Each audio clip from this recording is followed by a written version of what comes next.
वालेकुम अस्सलाम सर। शुक्रिया बहुत बहुत जी जी शुक्रिया, आपका शुक्रिया यहाँ बुलाने का। प्लीज़ बैठो। माशाल्लाह बहुत अच्छा। शुक्रिया आपका आने का, और मैं ये कहना चाहूँगी कि आप आए हमारे शो में हर दिल हर ज़ुबान विद सबीन में, और आप आते ही मतलब आपका तो ये है कि सोशल मीडिया पे आज कल आप इतना छाए हुए हैं कि ये तो मुझे कहना मतलब मैं आपके लिए क्या बोलूँ और क्या, क्योंकि ये तो सभी जानता है, पूरा बरेली क्या पूरी दुनिया जान रही है कि आप क्या क्या काम कर रहे हैं और काम, तो आप प्लीज़ मुझे थोड़ा बताएं। सबसे पहले थैंक यू सो मच, बहुत बहुत शुक्रिया आपका डॉक्टर सबीन साहब, आपने बुलाया। जैसे आपका प्रोग्राम है हर दिल हर ज़ुबान, तो ऐसे ही मतलब हर दिल हर अजीज़ आप लोग भी हैं माशाल्लाह, और आप लोग बरेली के अजीज़ हैं, हम लोगों के अजीज़ हैं, सब लोगों के अजीज़ हैं, और ऐसे ही रहिए हमेशा, बरेली के अजीज़ रहिए, बरेली के करीब रहिए।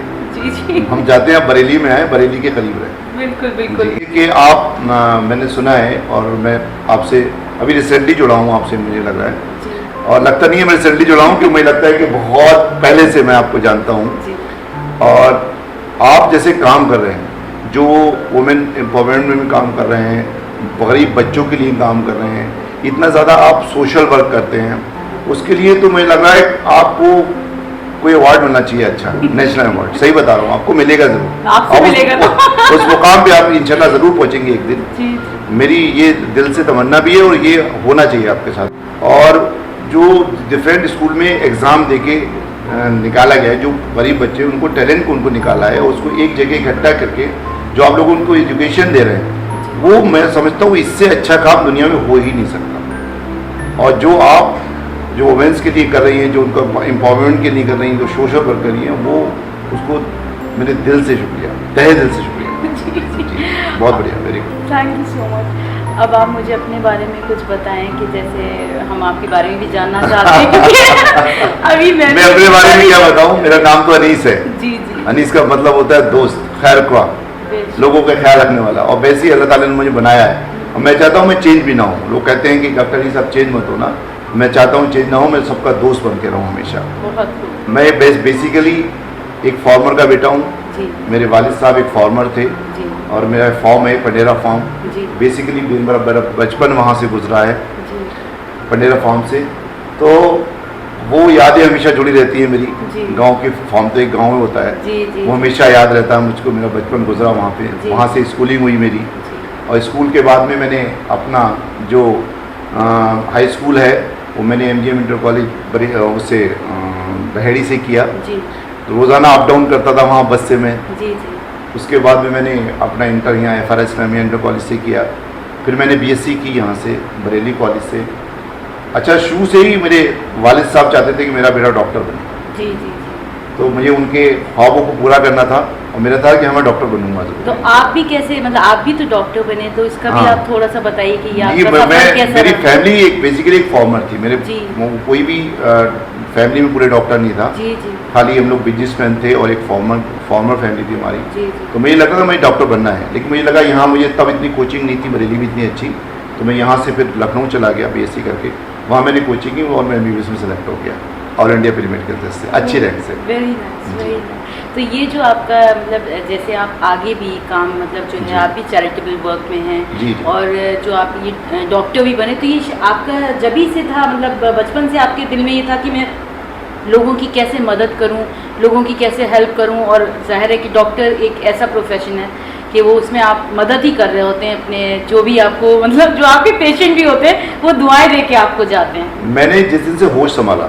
वैसे ही होता है ना, आपको होश संभालना होता है कि आप पढ़े जा रहे हैं और स्टडी करे जा रहे हैं, घर वाले पढ़ा रहे हैं, आप पढ़ने जा रहे हैं, और उन्होंने बैग ला दिया, आपको जा रहे हैं, तो उस समय होश नहीं होता है। जब से मैंने होश संभाला तब से दिमाग में है मुझे कि मुझे लोगों की खिदमत करना है, मुझे डॉक्टर बनना है, तब से। इसलिए मैं अपने प्रोफेशन को बहुत लव करता हूँ, बहुत प्यार करता हूँ एज ए डॉक्टर। जी जी, बिल्कुल बिल्कुल, एज ए डॉक्टर। और मैं अपने प्रोफेशन को इतना ज़्यादा उसके साथ ईमानदारी भी करना चाहता हूँ कि हमेशा ईमानदार हूँ अपने प्रोफेशन से।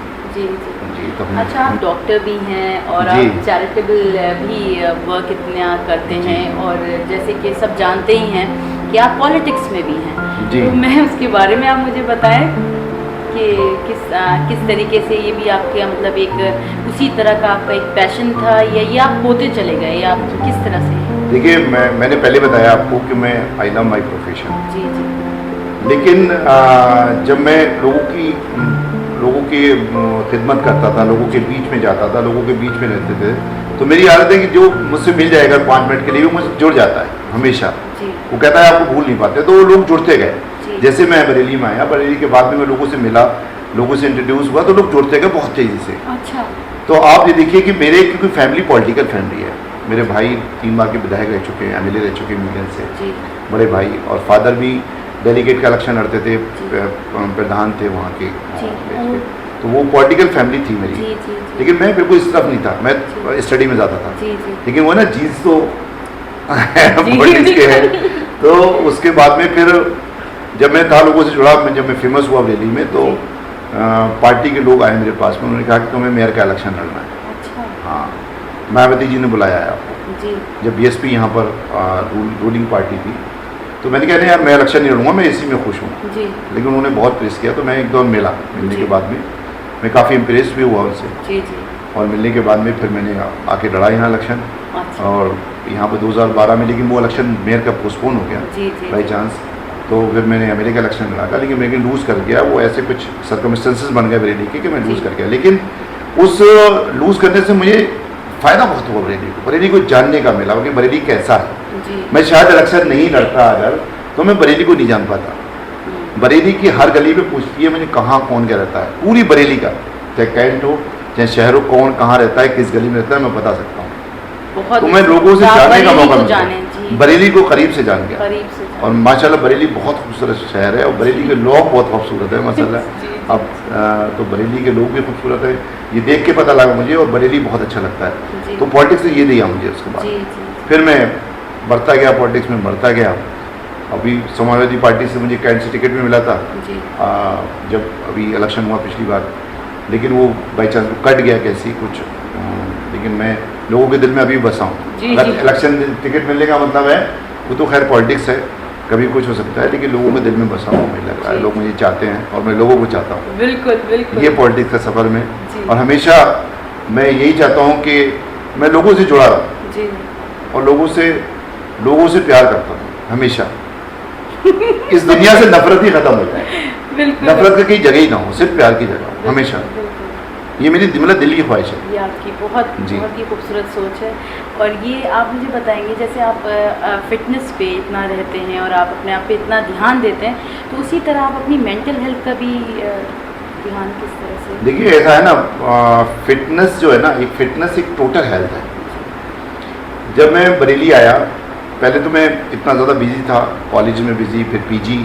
असल में आप एमबीबीएस में सिलेक्शन तो हो जाता है, तो ये कहते हैं कि लोग एमबीबीएस में सिलेक्शन के लिए पढ़ना पड़ता है, फिर एमबीबीएस में और पढ़ना पड़ता है, जी। फिर पीजी के लिए और पढ़ना पड़ता है, लोग स्टडी में लगातार, जी तो इतना फिटनेस पे ध्यान नहीं दे पाते। जी जी।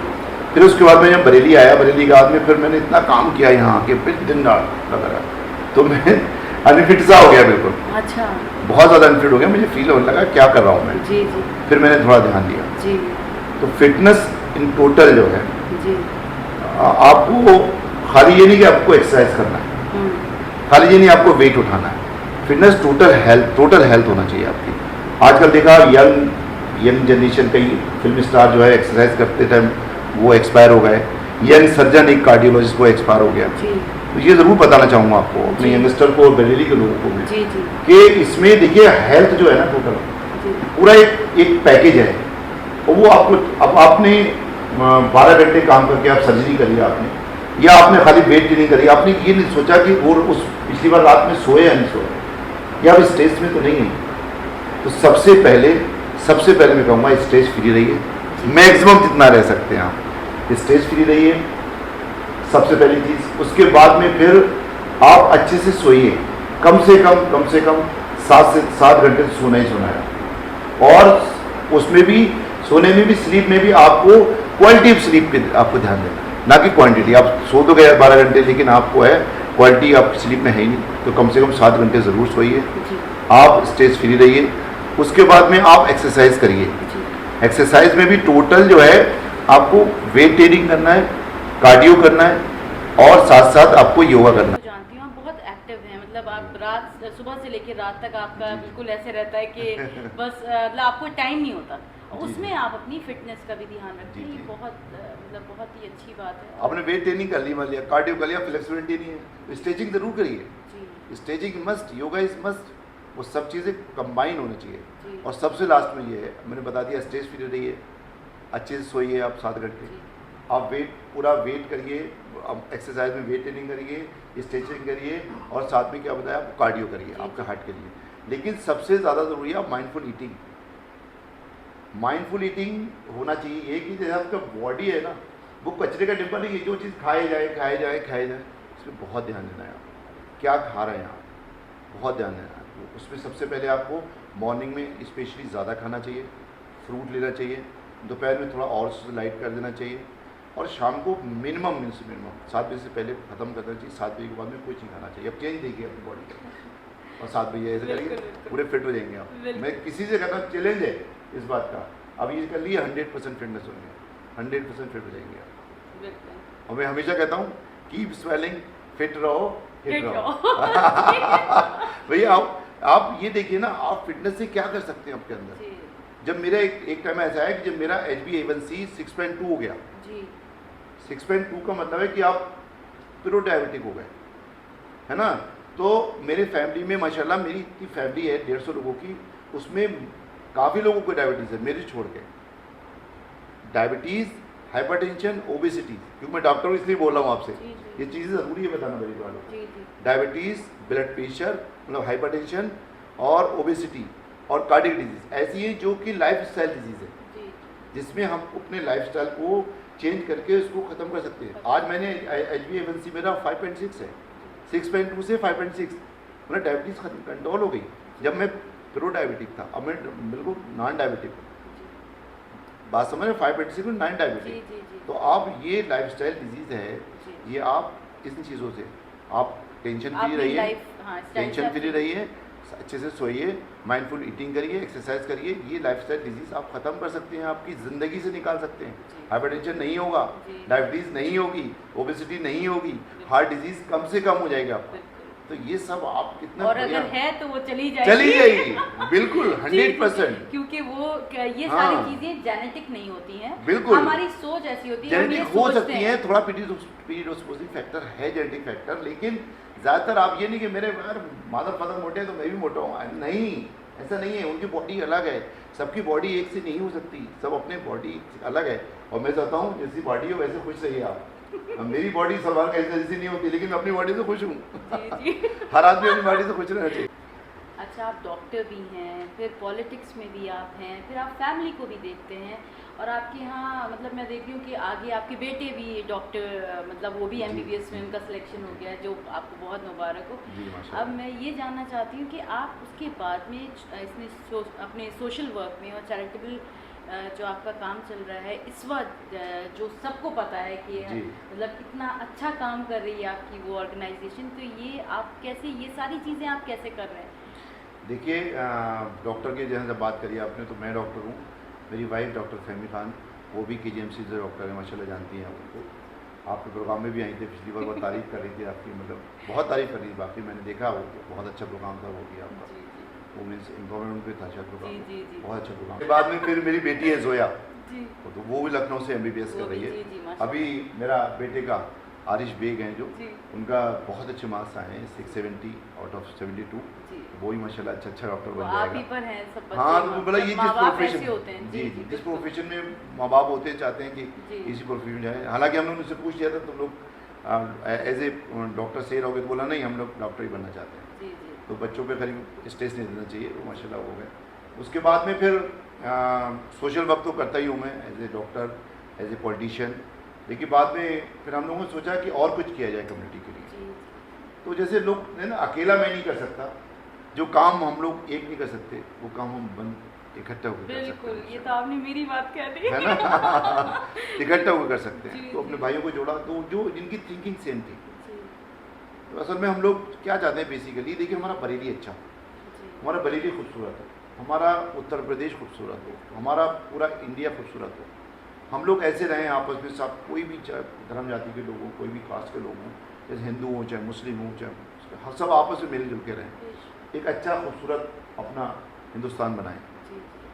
तो पहले भी जैसे इकबाल साहब ने कहा सारे जहाँ से अच्छा हिंदुस्तान हमारा, हम बुलबुलें हैं इसकी, ये गुलिस्तान हमारा। बिल्कुल। तो आपका भी गुलिस्तान ही है माशाल्लाह यहाँ।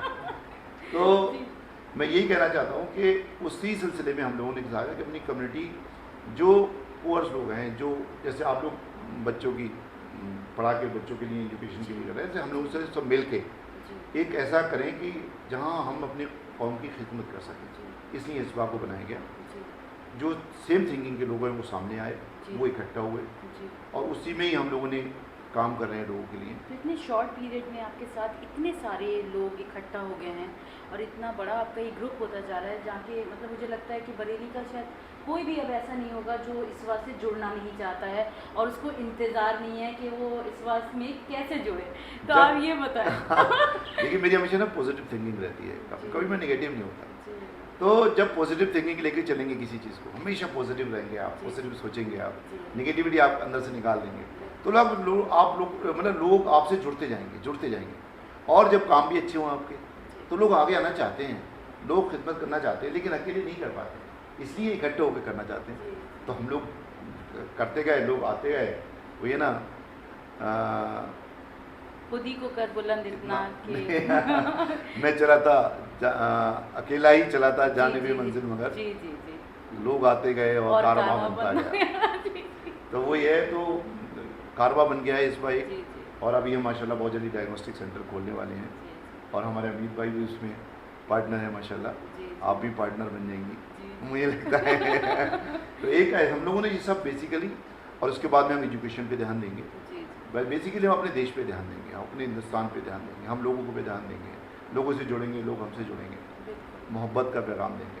बिल्कुल बिल्कुल, बहुत अच्छा, एक चीज़ मैं आपसे और पूछना चाहूँगी कि आपकी ज़िंदगी में कोई ऐसा इंसिडेंट या कुछ कभी कॉलेज लाइफ में अपने थोड़ा सा हम पीछे आप चले जाएं तो वो भी उसके बारे में, जब भी आप ऐसे ही खुश और स्ट्रेस फ्री रहते थे या उस वक्त आपको कुछ कभी ऐसा लगता था कि भाई एग्जाम्स का डर है, अभी मुझे इस टीचर का डर है, फला के सामने नहीं जाना है, आज हमने कहते कोई ऐसा वाकया हुआ? सबसे पहले तो सभी सब बता दूं, मुझे कभी स्ट्रेस हुआ ही नहीं, मतलब मीन कहने का ये इतना स्ट्रेस कभी नहीं हुआ जो आउट ऑफ स्ट्रेस हो जाऊंगा। बिल्कुल। तो स्ट्रेस की बात क्या करें, कुछ नहीं है, कुछ ऐसा कभी हुआ ही नहीं है जो स्ट्रेस आए मेरी ज़िंदगी में, लेकिन थोड़ा बहुत स्ट्रेसेस होते रहते हैं, उसको निकालते रहना चाहिए लोगों को अपनी पॉजिटिविटी से। मैं कहता हूँ पॉजिटिव रहना चाहिए, अपनी पॉजिटिव या हो जाएगा, कोई बात नहीं, हो जाएगा तो हो जाएगा, वही मतलब, लेकिन करना पड़ेगा वो होने के लिए, हो जाएगा मतलब ऐसा नहीं, करना पड़ेगा। तो मैंने किया, इसलिए माशाल्लाह स्ट्रेस कभी ऐसा नहीं हुआ। और जहाँ तक अपने क्या खुशी के पल एक ज़िंदगी में मेरे आए हैं, सबसे पहले जितनी खुशी मिली थी मुझे वो जब मेरा सिलेक्शन हुआ MBBS में, उस दिन मैंने सोचा, जब मेरा सिलेक्शन MBBS हुआ, वो ज़िंदगी मतलब ज़िंदगी का सबसे खुश दिन, मतलब खुशी का दिन था, जितनी खुशी थी। मैंने उस दिन ये कहा कि मैंने अपने माँ बाप जो मेरे वालिदैन थे उनका ख्वाब मैंने पूरा किया। वालिदैन को जो खुशी दी जब आपका MBBS में सिलेक्शन हुआ, और जैसे कि आप बता रहे हैं कि वो मेरे लिए लम्हा सबसे ज़्यादा खुशी का था मेरी ज़िंदगी का। तो आप ये बताएं कि जाहिर सी बात है कि आपकी फैमिली बिजनेस फैमिली थी और फिर आप अकेले वाहिद एक डॉक्टर पहले।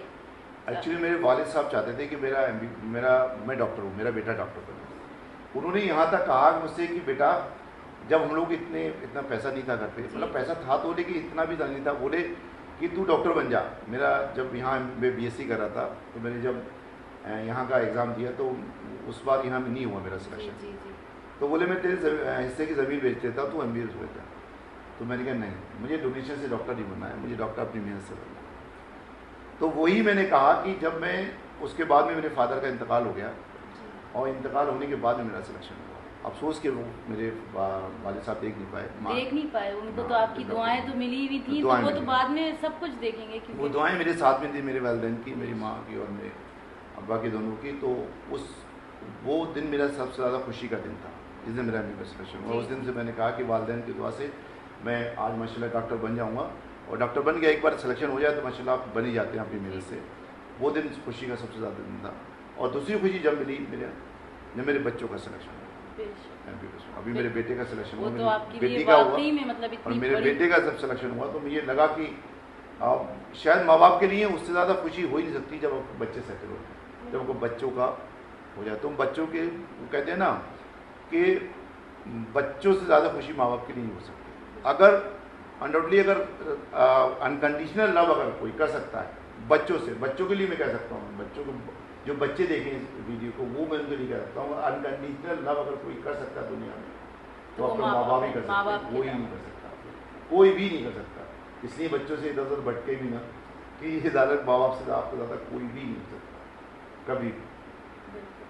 तो वो बच्चों में आपके मतलब नज़र आती है वो चीज़, आपकी तरबियत और आपका जो भी आपने उन्हें सिखाया, क्योंकि बहुत एक आसान चीज़ नहीं है जिस तरीके से आपके बेटे ने जो एग्ज़ाम क्लियर करे इस परसेंटेज के साथ। देखिए आप हमेशा जो है ना एक चीज़ याद रखिए, जो हमेशा आप जो अपने वालिदैन के साथ करेंगे, हमेशा बच्चे हमेशा हर चीज़ ऑब्जर्व करते हैं, वो बच्चे आपके साथ करेंगे।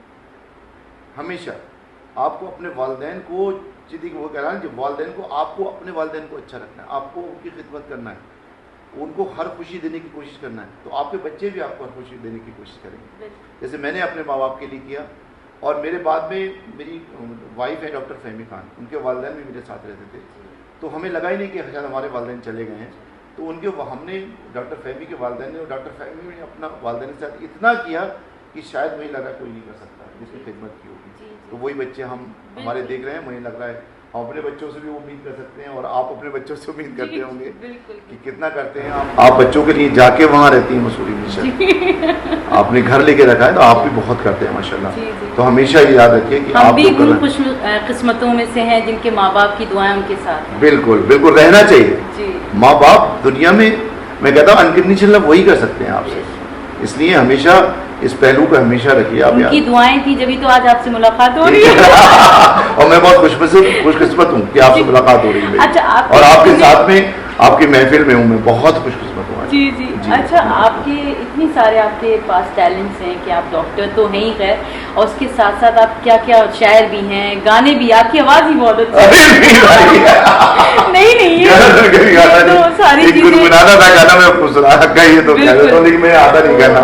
आपकी आवाज़ सुनने के लिए, क्योंकि आपने अपनी बातें और अपने मैसेज इतने प्यारे प्यारे, आपने जिस तरह की आप खुद हैं और जो आपका एक मैसेज है मोहब्बत पर, कि सारी दुनिया में सिर्फ आपकी एक ही ख्वाहिश है कि सिर्फ मोहब्बत हो और कुछ ना हो। बिल्कुल, तो 100%। एक आध शेर सुनाता हूँ उसमें।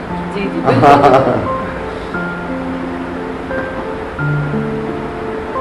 सुहानी चांदनी रातें हमें सोने नहीं देती, सुहानी चांदनी रातें हमें सोने नहीं देती, तुम्हारे प्यार की बातें हमें सोने नहीं देती, तुम्हारी रेशमी जुल्फों में दिल के फूल खिलते थे, कहीं फूलों की महफिल में कभी हम तुम भी मिलते थे, पुरानी वो